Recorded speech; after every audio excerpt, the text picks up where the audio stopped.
নমস্কাৰ এই মুহূৰ্তত আহি পৰিছে ৰাজ্যখনৰ বাবে ৰাতিপুৱাৰ কেইবাটাও গুৰুত্বপূৰ্ণ খবৰ। আজি হৈছে ৩ জানুৱাৰী। অসমৰ লগতে ভাৰতৰ বিভিন্ন প্ৰান্তৰ পৰা ৰাতিপুৱাৰ কেইবাটাও খবৰ আহি পৰিছে। এই মুহূৰ্তত জনাই আছো এটা গুৰুত্বপূৰ্ণ খবৰ। নিষিদ্ধ হৈ পৰিছে বুৰ্খা পৰিধান কৰা। বুৰ্খা পিন্ধিলেই এবাৰ ভৰিব লাগিব ৯৬,০০০ টকাৰ জৰিমনা। ক'ত এনে ধৰণৰ নিষিদ্ধতা জাৰি কৰা হৈছে, ক'ত বুৰ্খাক লৈ এনে ধৰণৰ কঠোৰ সিদ্ধান্ত গ্ৰহণ কৰা হৈছে জনোৱাৰ চেষ্টা কৰিছো। এটা গুৰুত্বপূৰ্ণ খবৰ। এতিয়াৰ পৰা মহিলাসকলে পিন্ধিব নালাগে বুৰ্খা। বুৰ্খা পিন্ধিলে ভৰিব লাগিব ৯৬,০০০ টকাৰ জৰিমনা।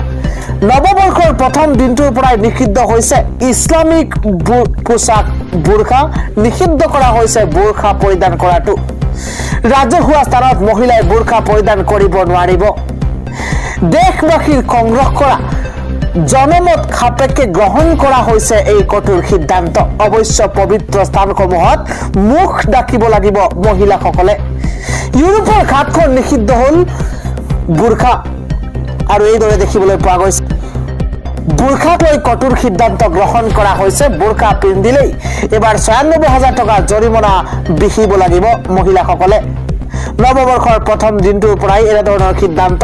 ছুইজাৰলেণ্ডৰ ৰাজহুৱা স্থানত মহিলাই বুৰ্খা পৰিধান কৰিব নোৱাৰিব। পৰৱৰ্তী খবৰটো হৈছে মাঘ বিহুৰ পূৰ্বেই লাখ লাখ মহিলালৈ ভাল খবৰ। এবাৰ ১০ জানুৱাৰী শুকুৰবাৰ একাউণ্টত সোমাব আপোনাৰ ধন। Breaking news. মাঘ বিহুৰ পূৰ্বেই লাখ লাখ মহিলালৈ আহি গৈছে ভাল খবৰ। ৰেচন কাৰ্ড অৰুণোদয় থকা লাখ লাখ মহিলাৰ বাবে আছে ভাল খবৰ।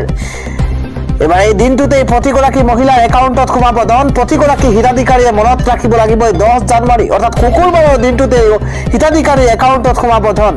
আপডেট কৰি লওক আপোনাৰ KYC। অৰুণোদয় আঁচনি পোৱা প্ৰতিগৰাকী মহিলাই লাভ কৰিব ১২৫০ টকাকৈ। নতুনকৈ অৰুণোদয় পোৱা মহিলাইও পাব এই ধনখিনি। ৰেচন কাৰ্ড থাকিলেই আপুনি লাভ কৰিব মাহে ১২৫০ টকাকৈ। ৰেচন কাৰ্ড থকা প্ৰতিগৰাকী পৰিয়ালে লাভ কৰিব চাউল, দাইল লগতে চেনি। ৰেচন কাৰ্ড থকা প্ৰতিটো পৰিয়ালে ৫ লাখ টকাৰ বিনামূলীয়া চিকিৎসা সেৱাও লাভ কৰিব। ৰেচন কাৰ্ড থাকিলেই লাভ কৰিব চৰকাৰী ঘৰ। প্ৰতিখন ৰেচন কাৰ্ডখনেই হ'ব আয়ৰ প্ৰমাণ পত্ৰ। ৰেচন সংগ্ৰহ কৰাৰ সময়তে আপুনি ফিংগাৰপ্ৰিণ্ট দিয়ক আৰু EPOS মেচিন সৃষ্ট ৰচিদখন আপুনি ল'বলৈ কিন্তু নাপাহৰিব। পৰৱৰ্তী খবৰটো হৈছে এটকাও ল'ব নোৱাৰিব এতিয়াৰে পৰা গাঁওবুঢ়াই। কামৰ বাবে আছে পৰিতোষিক। ইয়াৰ পাছতো একাপ চাহৰ বাবে টকাও ল'ব নোৱাৰিব। জনাই আছো এটা গুৰুত্বপূৰ্ণ খবৰ। আপোনাৰ পৰা এতিয়াৰ পৰা গাঁওবুঢ়াই ধন ল'ব নোৱাৰিব। প্ৰমাণ পত্ৰৰ নামত চাহ খৰচ বুলি কৈ লৈছে নেকি আপোনাৰ পৰা টকা? যদিহে কৈছে তেন্তে এতিয়াৰ পৰা আপুনি সাৱধান হওক। আপোনাৰ পৰা এতিয়াৰ পৰা গাঁওবুঢ়াই টকা ল'ব নোৱাৰিব। ৰাজ্যৰ গাঁওবুঢ়াসকলে এতিয়াৰ পৰা নিয়মীয়াকৈ পাব পৰিতোষিক। ৰাজহ গাঁও আৰু বনগাঁৱৰ গাঁওবুঢ়াই পাব সম পৰ্যায়ৰ ধন। প্ৰমাণ পত্ৰৰ নামত যাতে সাধাৰণ লোকৰ পৰা ধন নলয় এই আহ্বান মুখ্যমন্ত্ৰী ডক্টৰ হিমন্ত বিশ্ব শৰ্মাৰ। গাঁওবুঢ়াৰ পাৰিতোষিকৰ নামত মাহে ১৫,৫৮ লাখ টকা খৰচ। বনগাঁৱৰ ২৭৮ গৰাকী গাঁওবুঢ়াক প্ৰতি পাৰিশ্ৰমিক দিয়াৰ ব্যৱস্থা কৰা হৈছে। ৰাজহ গাঁৱৰ ৬৬৮ গৰাকী গাঁওবুঢ়াক পাৰিশ্ৰমিক দিয়াৰ ব্যৱস্থা কৰিছে চৰকাৰখনে। ইয়াৰ পিছতো প্ৰমাণ পত্ৰৰ নামত ধন লোৱাটো যুক্তিসংগত নেকি? আপোনাৰ পৰা এতিয়াও গাঁওবুঢ়াই ধন লয় নেকি? যদিহে লয় তেতিয়াহ'লে এতিয়াৰ পৰা আপোনাৰ পৰা এটকাও ল'ব নোৱাৰিব গাঁওবুঢ়াই। ৰাজ্যখনৰ বাবে আন এটা ব্ৰেকিং নিউজ হৈছে এইবাৰ ১৭খন জিলাত বৰষুণৰ সম্ভাৱনা। ৫ তাৰিখলৈকে ৰাজ্যত য়েলো এলাৰ্ট জাৰি কৰা হৈছে। আমি বতৰৰ এটা নতুন আপডেট জনোৱাৰ চেষ্টা কৰিছিলো। Breaking news. এবাৰ ১৭খন জিলাত প্ৰচণ্ড বৰষুণৰ য়েলো এলাৰ্ট জাৰি কৰিছে বতৰ বিজ্ঞান কেন্দ্ৰই। ৫ তাৰিখলৈকে ৰাজ্যজুৰি য়েলো এলাৰ্ট জাৰি কৰিছে বতৰ বিজ্ঞান বিভাগে। অধিক নিম্নগামী হৈছে এইবাৰ পাৰাস্তম্ভ। বাঢ়িছে শীতৰ প্ৰকোপ। হিমপ্ৰবাহে ঢৌ খেলিছে ৰাজ্যজুৰি। সমগ্ৰ জানুৱাৰী মাহটো কঁপিব উত্তৰ ভাৰত আৰু উত্তৰ পূব। আজি গুৱাহাটী মহানগৰীৰ সৰ্বাধিক তাপমাত্ৰা হৈছে ১৩ ডিগ্ৰী আৰু সৰ্বনিম্ন হৈছে ১৩ ডিগ্ৰী আৰু সৰ্বাধিক হৈছে ২২ ডিগ্ৰী চেলচিয়াছ। এবাৰ ৰাজ্যেৰ বিভিন্ন প্ৰান্তত বৰষুণৰ সম্ভাৱনা ইতিমধ্যে বতৰ বিজ্ঞান কেন্দ্ৰই আগজাননী প্ৰদান কৰিছে। কামৰূপ গ্ৰাম্যত সৰ্বনিম্ন তাপমাত্ৰা আজি দিনটোত 12 ডিগ্ৰী, সৰ্বাধিক 18 ডিগ্ৰী। এইদৰে শিলচৰত সৰ্বনিম্ন তাপমাত্ৰা 13 ডিগ্ৰী, সৰ্বাধিক 26 ডিগ্ৰী সেলসিয়াছ। সমান্তৰালভাৱে আন কেতবোৰ জিলাৰ নামো উল্লেখ কৰা হৈছে। কামৰূপ গ্ৰাম্যত সৰ্বনিম্ন তাপমাত্ৰা 12 ডিগ্ৰী, সৰ্বাধিক 18 ডিগ্ৰী সেলসিয়াছ। গোৱালপাৰাতো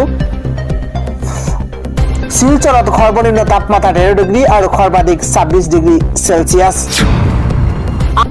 আন এটা খবৰ হৈছে মুখ্যমন্ত্ৰী ডক্টৰ হিমন্ত বিশ্ব শৰ্মাই শেহতীয়াকৈ সামাজিক মাধ্যমৰ জৰিয়তে খাৰুপেটীয়াৰ কৃষকৰ খেতি বা যি শাক পাচলি সেই শাক পাচলিৰ কথা উল্লেখ কৰিছিল সামাজিক মাধ্যম যোগে যে খাৰুপেটীয়াৰ কৃষকৰ শাক পাচলি নচলিব, সিহঁতে কষ্ট নকৰে বাবেই খেতি নহয়। মুখ্যমন্ত্ৰীক এবাৰ চেলেঞ্জ দিছে এবাৰ খাৰুপেটীয়াৰ কৃষকে মুখ্যমন্ত্ৰী হিমন্ত বিশ্ব শৰ্মাক কি কৈছে জনোৱাৰ চেষ্টা কৰিছো। মুখ্যমন্ত্ৰী হিমন্ত বিশ্ব শৰ্মাক চেলেঞ্জ দিছে খাৰুপেটীয়াৰ কৃষকে।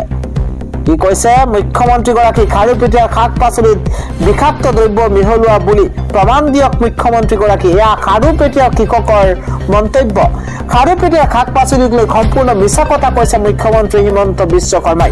সামাজিক মাধ্যমত তোলপাৰ লগোৱা সেই খবৰ এতিয়া সমগ্ৰ ৰাজ্য জোকাৰিছে। এইবাৰ খাৰুপেটীয়াৰ কৃষকে চেলেঞ্জ কৰিছে, শাক পাচলিক লৈ সম্পূৰ্ণ মিছা কথা কৈছে হেনো মুখ্যমন্ত্ৰী হিমন্ত বিশ্ব শৰ্মাই। অসমীয়া থকা ঠাইত শাক পাচলি নহয় বুলি মন্তব্য এইবাৰ মুখ্যমন্ত্ৰী হিমন্ত বিশ্ব শৰ্মাৰ। ইয়াৰ প্ৰত্যুত্তৰত খাৰুপেটীয়াৰ কৃষকৰ প্ৰতিক্ৰিয়া সাব্যস্ত কৰিছে, সিহঁতে কষ্ট নকৰে বাবে সিহঁতৰ খেতি নহয়। খাৰুপেটীয়াৰ কৃষক অসমীয়া নহয় নেকি? খাৰুপেটীয়াৰ কৃষকৰ পক্ষত আমচুৱে দিছে প্ৰতিক্ৰিয়া। এটা জাতিক টাৰ্গেট কৰিছে মুখ্যমন্ত্ৰী হিমন্ত বিশ্ব শৰ্মাই। আন এটা ব্ৰেকিং নিউজ, নিৰ্বাচনৰ পূৰ্বে কংগ্ৰেছৰ প্ৰতিশ্ৰুতি। এবাৰ 300 ইউনিট বিজুলী ফ্ৰী দিয়াৰ প্ৰতিশ্ৰুতি কংগ্ৰেছৰ। ফ্ৰী বিজুলী উভতাই দিবলৈ জনতাক মুখ্যমন্ত্ৰীৰ আহ্বান। ব্ৰেকিং নিউজ, নিৰ্বাচনৰ পূৰ্বে ডাঙৰ প্ৰতিশ্ৰুতি দি বিপদত এবাৰ হিমাচলৰ কংগ্ৰেছ চৰকাৰ। অৰ্থনৈতিক সংকটত হিমাচল কংগ্ৰেছৰ চৰকাৰ। জনতাক ফ্ৰী বিজুলী নলবলৈ আহ্বান মুখ্যমন্ত্ৰী সুখবিন্দৰ সিং সুখুৰ।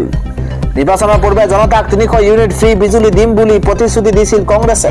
আৰু 300ৰ পৰিৱৰ্তে 225 ইউনিটহে ফ্ৰী বিজুলী দিয়ে হিমাচলৰ চৰকাৰে। কিন্তু এই 125 ইউনিট বিজুলী দিও বিপদত পৰিছে সুখু চৰকাৰ। অৰ্থনৈতিক সংকটত হিমাচলৰ কংগ্ৰেছ চৰকাৰ।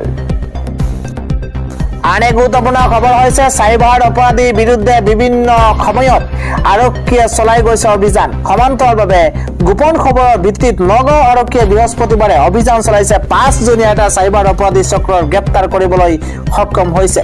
চাইবাৰ চক্ৰটোৰ 5জন সদস্যৰ 3জনে হৈছে লখিমপুৰ, 1জন শোণিতপুৰ আৰু আনজন নগাঁও জিলাৰ ৰূপহীহাটৰ। উল্লেখযোগ্য যে একেটা গোচৰৰ ভিত্তিতে কিছুদিন পূৰ্বে আন 5 গৰাকীকৈ অভিযুক্তক গ্ৰেপ্তাৰ কৰিছিল আৰক্ষীয়ে। লখিমপুৰৰ পৰা কৰায়ত্ব কৰা অভিযুক্ত কেইজনৰ নাম হৈছে ক্ৰমে অভিজিত কলিতা, বাবুল গগৈ, বিজিত খুনৱাল। লগতে শোণিতপুৰৰ ইনামুল হকক গ্ৰেপ্তাৰ কৰাৰ উপৰি নগাঁও ৰূপহীহাটৰ নাজিমুদ্দিনকো গ্ৰেপ্তাৰ কৰিছে আৰক্ষীয়ে। পৰৱৰ্তী ব্ৰেকিং নিউজ হৈছে বিজেপিৰ কামক লৈ মোহন ভাগৱতলৈ পত্ৰ অৰবিন্দ কেজৰিৱালৰ। শেহতীয়াকৈ আম আদমি পাৰ্টিৰ নেতা অৰবিন্দ কেজৰিৱালে RSSৰ মুৰব্বী মোহন ভাগৱতলৈ এখন পত্ৰ লিখি বিজেপিয়ে ভোট ক্ৰয়ৰ দৰে কথিত ভুল কামেৰে গণতন্ত্ৰক ভেঙুচালি কৰাৰ অভিযোগ উত্থাপন কৰিছে। কেজৰিৱালে প্ৰশ্ন উত্থাপন কৰে যে ভাগৱত আৰু RSSে এই কাৰ্যসমূহক সমৰ্থন কৰে নেকি আৰু গণতান্ত্ৰিক প্ৰক্ৰিয়াক ক্ষতিকাৰক প্ৰথা যেনে ভোটাৰ তালিকাত হেতালি খেলা আৰু কিছুমান সম্প্ৰদায়ক লক্ষ্য কৰি লোৱা এই প্ৰথাক তেওঁলোকে সহ্য কৰে নেকি? ফেব্ৰুৱাৰীৰ পূৰ্বে হ'বলগীয়া আগন্তুক দিল্লী নিৰ্বাচনত বিজেপিৰ এই কাৰ্যক RSSে সমৰ্থন কৰিবনে নাই সেই সন্দৰ্ভত তেওঁ স্পষ্টীকৰণ বিচাৰিছে। ইয়াৰ প্ৰতিক্ৰিয়া স্বৰূপে দিল্লী বিজেপিৰ মুৰব্বী বীৰেন্দ্ৰ কাছদেৱৰ জৰিয়তে বিজেপিয়ে এটা খণ্ডন জাৰি কৰে।